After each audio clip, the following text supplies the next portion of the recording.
Rest in peace E3, always wanted to go, never got the chance. I'm gonna miss seeing all the cringe, all the games, making fun of Ubisoft. Now June's just gonna be an empty month. Wait, what do you mean most game companies have their shows this month anyway? Okay, but they're like spaced out, right? Most of them are all in the same week. So then how the fuck is it not E3 then? Oh my god, it's Big Boss! Now, MGS3 is the only Metal Gear Solid game I played all the way through, and to be honest, it's probably my favorite stealth game of all time. But when I played it a couple years ago, I was just impressed at how, like, ahead of its time a lot of the mechanics were. And now to see it with a fresh coat of paint, some new survival mechanics perhaps, I'm looking forward to this one. But we also have to remember, Konami are the main ones behind this. Kojima's not involved, so they could royally screw the pooch here. But I'm optimistic that they won't mess up a remake that bad. And obviously this was shown at the PlayStation Showcase a few weeks ago. They kind of kicked off this summer E3 kind of thing. And they started out pretty well, not their best showing, but they had some cool titles there. I was a little disappointed. It was mainly like third-party titles. They had Alan Wake, Ghost Runner 2 was revealed. I really want to play the first one. I need to get to that because the gameplay looks so fun in this. Assassin's Creed Mirage if you like bad games. There were two big surprises for me. First was Helldivers starting the show. This game was a cool little top-down shooter, and now they're switching to third person. It actually looks pretty incredible. I'm surprised not a lot of people are talking about this. This could be a very popular co-op shooter going forward, especially with the PC release alongside the PS5 release. If only I had friends to play with. And then Bungie showed off a trailer for Marathon. I was confused for the first 30 seconds. It had the same sprint animation as Destiny, so I was like, please God, don't be anything Destiny related. And I was pleasantly surprised by this soft reboot of an old 90s franchise. I already love the aesthetic, and I already know Bungie's gonna do a great job with world building. Plus the lore for the universe seems really interesting, and we already know the shooting is gonna be the best in the business. So hey, I'm excited. Bungie's doing new interesting things.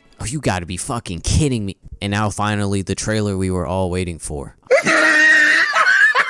Obviously, it's Spider-Man. It looks like more of the same fantastic set pieces, combat, web swinging action from the first game, but this time we got the symbiote suit, so Peters can actually keep up with the superior gameplay of Miles Morales. And some people don't like the decision to not be co-op. I'm fine with it. I think games like this work better single player anyway. I'm just curious how the character switching will work and if we can do it seamlessly during combat as well. Besides that, this is one of the few games coming out that I have full faith in to be a banger on release. Alright, next up we got Hideo Kojima's Boyfriends, little shindig, the Summer Games Fest. I don't always go into this with high expectations, and I'm glad I don't, because they don't show off that many crazy titles, but this one was pretty good for what it is. Start off with MK1, and god damn, this game is fucking brutal. I'm not even a fighting game fan. I'm considering picking this up day one. Maybe I can finally get into the genre, but I'll probably just be ass and give it up anyway. Besides that, other standouts, Alan Wake 2 got a gameplay demo in this one, and you could tell it's a gameplay demo because they're not actually playing the game, they're just looking around for like half the thing. It kind of took me out of the experience. They're just staring at a body for like 10 seconds doing nothing.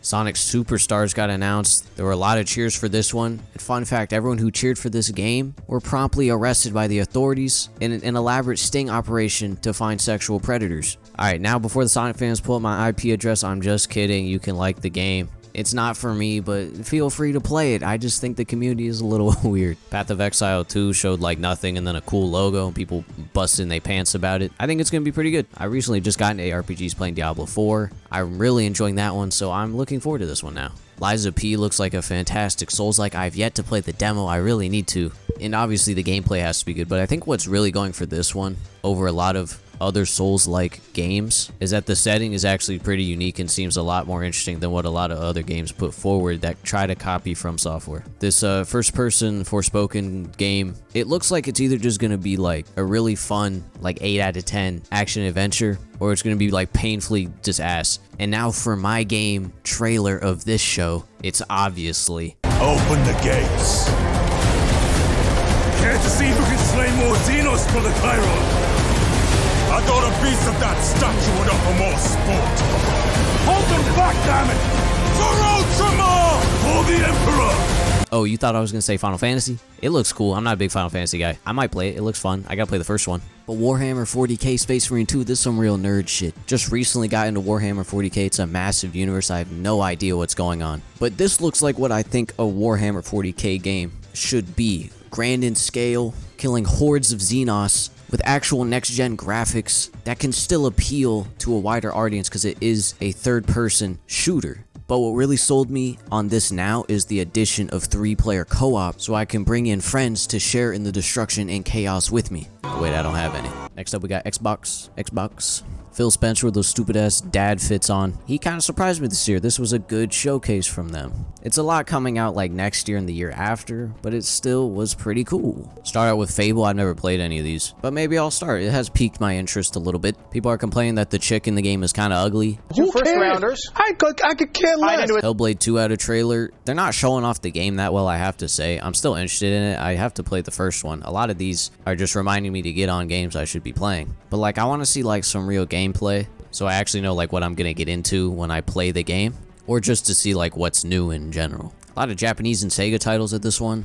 I'm not a big JRPG kind of guy, but some of these look cool. I want to get into Persona and Persona 3 Remastered. Is it Reloaded actually? It doesn't fucking matter. I'm definitely gonna play this on Game Pass.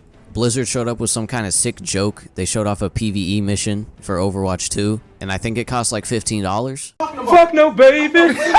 Alright, now let me show you the Avowed reveal trailer from 2 years ago. I really loved the dark tone of it. I was getting excited for essentially the Elder Scrolls competitor from Obsidian. Set in the Pillars of Eternity universe, it looks like what I said, a dark fantasy RPG, and it really intrigued me. Now pull up the trailer they just showed. I can't lie, I'm kind of mad at it because I was going in expecting something not this colorful, not this vibrant. I'm sure it'll still be good. I have full faith in RPG mechanics, and the combat looks fun actually. But art style wise, graphically especially, this looks a generation behind. Honestly, I think Outer Worlds even look better than this. But obviously, Fallout New Vegas, KOTOR 2, a lot of their classics, a lot of their good games aren't the best graphically, not by a long shot, and they're fantastic. So I still think I will enjoy this one. It's just I was expecting something different, and I think a little bit more from them. It also didn't help that Starfield was in the same presentation. We're going to finish with that because they gave us like a whole hour of content. In Exiles game, it looks like BioShock Infinite, but it's an RPG, I think. And this one looks pretty cool. We didn't see a whole lot, but I'm interested going forward. But besides Starfield, the big one for me here, Cyberpunk 2077 Phantom Liberty. Man, they showed a lot. They also gave a lot of people gameplay. Watch some videos if you can. It sounds like this is much more than just an expansion. They're updating a lot of systems in the game, AI, perks, wanted system, thank God, as well as the brand new story expansion adding Dogtown and the suavest man in the universe, Idris Elba. Part of me wants to be hesitant because obviously we know what happened with Cyberpunk 2077 on release. But man, fuck all that. This is like near the top of the list games I am most excited for this year. I'm sure the writing here will be fantastic. That's one of like the major strengths of the actual base game, is the writing is like damn near second to none. But they have to have a great launch here. It has to work at release. But it's fantastic to know that they are dedicated beyond just delivering an expansion. They're fixing a lot of the base game on top of that. Should have been in the game in 2020, or they should have delayed it, but maybe Cyberpunk can finally be the game it was always meant to be. Alright, so now that we hit a high note, we're going to move on to the worst company in gaming, Ubisoft. So Ubisoft's making an Avatar game.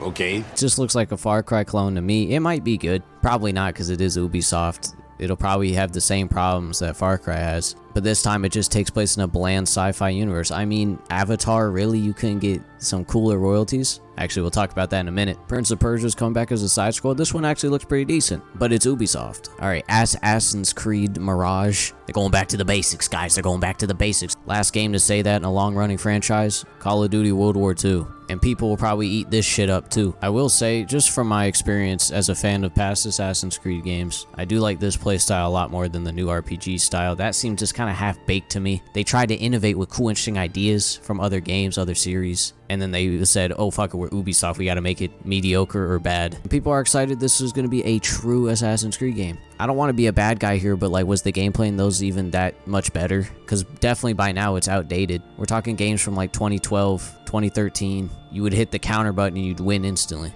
And it seems here they're just making that game again. They're adding very little in the way of new mechanics. They're selling you on the idea, the nostalgia of a franchise that had its soul ripped out back in 2014. And they're essentially just making a game that's a decade old and giving it to you in 2023 for $70 filled with microtransactions. And honestly, I don't blame them. They tried to innovate with the last trilogy. They kind of sucked with that. And the last game that really tried to shake up this original formula was Assassin's Creed Unity. And people didn't like that one. So, hey, if this is what you want, go ahead, spend your $70. Make the choice with your wallet. I'm just not interested in a game that's using 10-year-old mechanics and selling it as new and fresh. Okay, let's talk about something that actually looked cool. I'm done ranting about that dead franchise. Star Wars Outlaws? I was surprised this was a Ubisoft game. It looks really good. Gameplay mechanics we'll have to see. They don't have to go crazy, but you just have to be able to like shoot people well. The stealth looked kind of boring, but eh. But the open world, traveling to the different planets, the plot seems kind of intriguing actually. I'm gonna be keeping a close eye on this one because I love me some Star Wars, but I don't trust Ubisoft at all.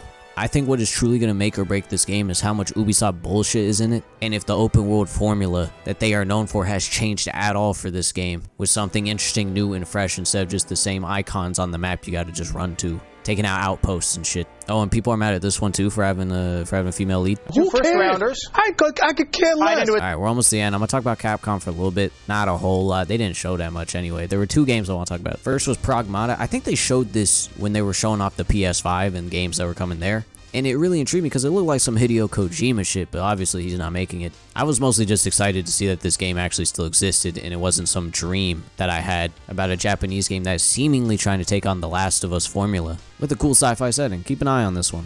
And now we got Dragon's Dogma 2. I hate saying that name. Makes my stutter flare up. Looks like a really fascinating fantasy open world RPG with cat people that's not the Elder Scrolls. It just looks beautiful. It passes the eye test. They don't show a whole lot, but this just convinced me to play the first one. I had a friend that's been telling me too, because apparently not only are the RPG mechanics really good, the gameplay is fantastic, which you don't see a whole lot in RPGs. Speaking of RPGs, my favorite liar is back. I don't care what anybody says. I love Todd Howard. He may feed me bullshit constantly, but how can you hate the guy? He was in the chess club. Did you know that? He was in the chess club.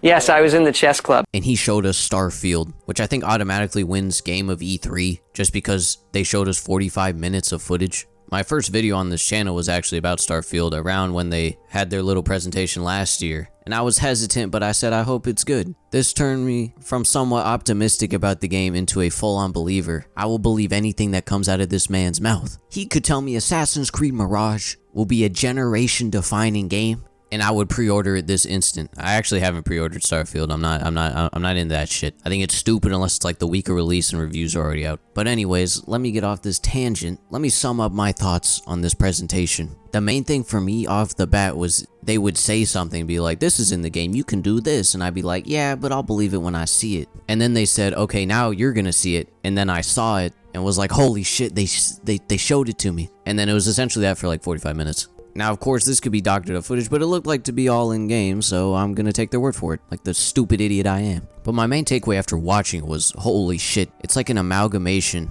of all of the things they do well. It looks like an improved version of Fallout 4's gameplay, which is their best gameplay, by the way, with all of the great customization options that were there, minus the horrible RPG mechanics by replacing that with backgrounds and traits and perks. And I know people are like, oh, I hate perks, but Bethesda does perks well in my opinion, because they're powerful perks. Each time you level up, you get a substantial power increase. Add that with plenty of curated spaces that they showed off, filled with Bethesda's amazing attention to detail. Oh, and it's in space. I mean, come on, dude. It's a space sandbox. Honestly, I was just so excited to hear that there are so many customization options just for your ship alone, and that you can actually board enemy ships and like capture them. You can buy freighters, you can recruit a bunch of different crew members. It's shaping up to be something that truly puts you, the player, in control. A complaint that I don't share that I saw from other people was the procedural planet generation. I don't mind it personally because Bethesda, they never force you to do anything really. Besides starting as a prisoner in every Elder Scrolls game, I can't think of one thing that they force you to do. Maybe become a stealth archer in Skyrim. But one of the things I like most about their games is that you can discover a cave or a house or something. You can just say, nah, not today, I don't feel like exploring that. But then you can find another one later and be like, I'm gonna go in this one. Now, over 1,000 procedural planets, where most of it is empty. You can use it to build bases, mine resources, find new aliens, and there are also curated spaces on these planets, enemy bases, abandoned outposts, crashed ships. So I don't mind it because you can be like, oh, this planet looks cool, let me check out this abandoned outpost. Then you might find another and be like, I don't really care about this planet, I'm gonna leave it alone. It seems like it is not a necessity to explore, but rather just an option for you as the player. You can just go straight do all the goddamn main missions, go to all the curated spaces only. Then another player might take their time, explore these procedural planets, build a base on some of them. And that's what I think they're focusing on with Starfield here, player choice. The sandbox elements, what they're best at. But it's not all sunshines and rainbows. I'm gonna stop blowing sunshine up this game's ass. I have a couple concerns. Obviously, the Bethesda staple how is the performance going to be at launch. The frame rate in some of these clips looked a little bit rough, but we're still a couple months away from release, but this game is guaranteed to not work flawlessly on release. On Xbox, it's locked to 30 FPS. Who first rounders? I could care less. Yeah, sucks to be you, I guess. Not really a me problem. However, my main concern and what they definitely showed the least of, how is the writing gonna be in this game? Because to be honest, Skyrim, Fallout 4, Bethesda's not exactly knocking it out of the park recently when it comes to the quest story department. And here, we didn't get a lot, and some of the companions, they were gassing them up, and they just didn't seem all that interesting. Now, I could be wrong. Like I said, I haven't played the game. But just on what they showed me here, you're just hunting for artifacts. I assume you're trying to find aliens with the artifacts. And I just hope it's better than Fallout 4 and Skyrim's main plots with interesting companions. Because Skyrim named 2 interesting companions that aren't Serana and proved to me with an essay that Fallout 4's plot is like better than mediocre at best. So Starfield, I am beyond hyped. This might be a case of too big to fail. I believe in Bethesda. I think they will put out a good product here. And honestly, just from the eye test, this has a chance to be their best game by far. Holy shit, this video's long. Okay, EA and Nintendo didn't have any shows. They could still have them in the coming months, but I wanted to rush this video to release. So, I'll tell you what, you pay me a cool little $9.99, maybe even a $19.99 if you want the season pass, and I'll add my thoughts on those showcases to this one, and then you get a complete package. How does that sound? Oh shit, oh, okay, how about, how about we make it a free update, but we're gonna have to fund it with the battle pack.